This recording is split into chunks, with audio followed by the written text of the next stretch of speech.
Kita akan belajar firman Tuhan hidup, bijak, dan cerdik di dunia kita. Bacaannya adalah dari kitab Injil Lukas pasal 16 ayat yang ke-9. Ini nasihat firman Tuhan yang jarang sekali digumuli. Walaupun cerita ini cerita yang terkenal tentang bendahara yang tidak jujur. Mengapa? Ini nasihat harus kita dengar. Harus kita perhatikan, kita renungkan, kita hidupi. Kalau setelah kita hidupi dan ternyata berhasil, ajarkan kepada anak kita. Ajarkan kepada keturunan kita, ajarkan kepada cucu kita, ajarkan kepada orang-orang di sekitar kita. Kalau memang konsep ini berhasil, ya. Sehingga supaya kita tidak sendiri berhasil, tapi anak kita juga bisa berhasil, cucu kita berhasil, mantu kita berhasil karena firman Tuhan yang ajaib. Kalau sudah berhasil, ya, mengapa hidup di dunia ini selalu up and down? Kadang-kadang di atas, kadang-kadang di bawah. Kadang-kadang sakit, kadang-kadang sehat. Kadang-kadang kelimpahan, kadang-kadang kekurangan. Kadang-kadang senang, kadang-kadang susah. Kadang-kadang berhasil, kadang-kadang gagal. Selalu silih berganti. Dan inilah kehidupan di dunia. Kristen atau tidak Kristen, orang percaya atau tidak percaya. Dan semua harus mengalami. Jika Tuhan membuat orang Kristen tidak pernah sakit, orang Kristen tidak pernah susah, orang Kristen tidak pernah kekurangan, tidak usah masuk surga. Betul ya? Udah di dunia aja. Satu-satunya kepastian yang terjadi di dunia ini adalah ketidakpastian. Nah, nasihat firman Tuhan berkata kepada kita supaya kita hidup bijaksana dan cerdik. Mengapa tidak cerdik saja? Mengapa ada bijaksana? Mengapa ada cerdiknya? Ya, mari kita lihat di sini. Nasihat adalah pertama, firman Tuhan mengatakan tadi supaya kita membangun persahabatan. Ikatlah persahabatan dengan menggunakan mamon yang tidak jujur. Mamon itu boleh tidak jujur, tetapi rupanya kita dapat memanfaatkan untuk mengikat persahabatan dengan yang seperti yang dikehendaki oleh Tuhan. Dengan mamon yang tidak jujur itu kita dapat membuat persahabatan yang dikehendaki Tuhan. Bagaimana caranya? Mamon adalah segala sesuatu yang sifatnya sementara dan tidak kekal. Sebab jika kita mengandalkan mamon dan mengharapkannya, maka kita akan tertipu. Jika kita menganggapnya bahwa mamon akan membela kita dalam segala sesuatu, kita akan tertipu. Jika kita hidup untuk mamon dan kita akan tertipu, karena apa? Karena mamon itu tidak jujur. Itu kata firman Tuhan. Tetapi kita dapat mengikat persahabatan dengan mamon itu, melalui mamon itu.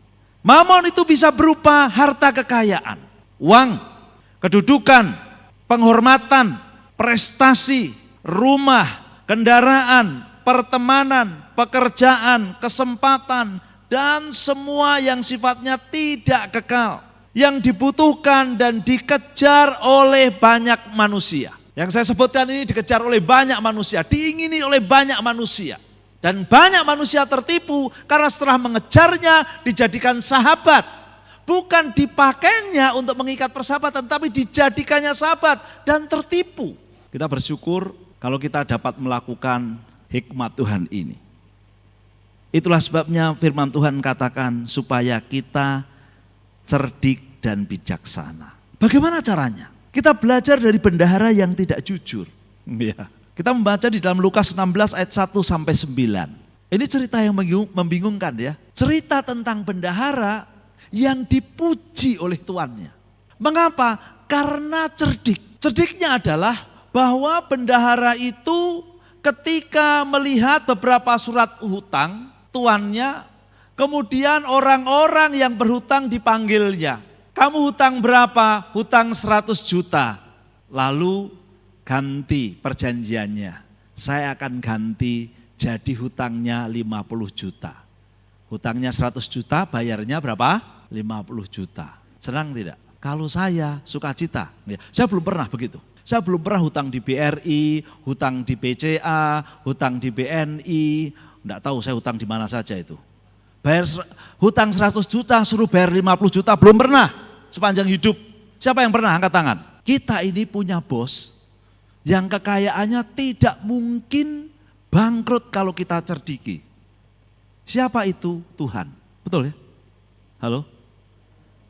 Kalau saudara mencerdiki Tuhan terus, minta berkatnya, narik kasihnya, narik kekuatannya, narik kuasanya, tidak mungkin dia bangkrut. Kadang-kadang kita tidak cerdik aja.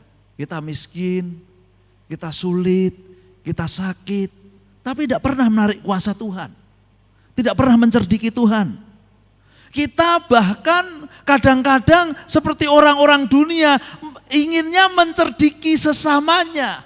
Ayat yang ke-8 firman Tuhan berkata demikian. Lalu Tuhan itu memuji bendahara yang tidak jujur itu karena ia telah bertindak dengan cerdik. Sebab anak-anak dunia ini lebih cerdik terhadap sesamanya daripada anak-anak terang.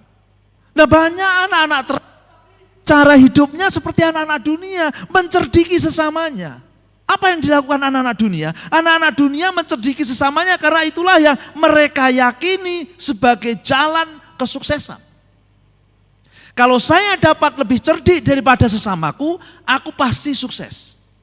Kalau aku dapat ngakali sesamaku, aku pasti sukses. Kalau aku dapat keuntungan dari sesamaku, aku pasti sukses. Jika aku dapat mematikan pesaing bisnisku, aku sukses. Jika aku dapat menutup karier kompetitorku, aku pasti sukses. Itulah umumnya yang dilakukan oleh anak-anak dunia. Tapi Tuhan tidak ingin begitu. Kalau kamu mau mencerdiki, cerdiki Tuhan aja, katanya. Iya. Saudara, kalau saudara berkata begini, Tuhan, aku mau diberkati, aku mau dapat kuasa, aku mau dapat urapan, aku mau dapat wibawa Tuhan, aku mau dapat posisi dari Tuhan. Tolong, aku ingin bersaksi dan aku berjanji dalam 1 tahun aku akan menangkan 1 jiwa untuk Tuhan. Saudara, Tuhan akan gelontorkan semua apa yang saudara kasih, yang saudara minta. Mengapa? Karena 1 jiwa bagi Tuhan lebih berharga dari seluruh harta di dunia ini. Cerdiki Tuhan, tarik semua kekayaannya, kuasanya, kehebatannya untuk memberkati sesama.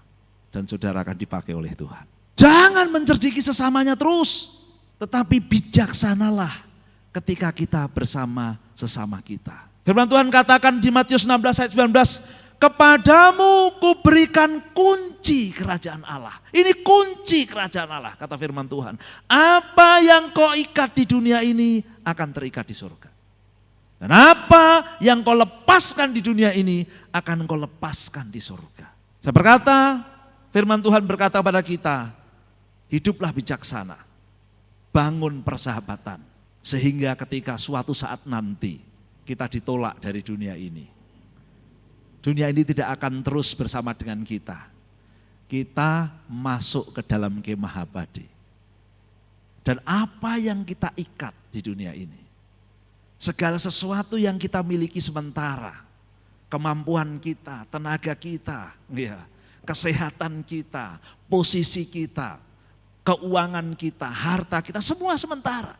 Kita tidak pegang sendiri, kita tidak pakai untuk melayani diri sendiri, tapi kita untuk melayani Tuhan, kita pakai untuk membangun persahabatan dengan sesama. Saya percaya saudara akan kaya di dalam kerajaan Allah.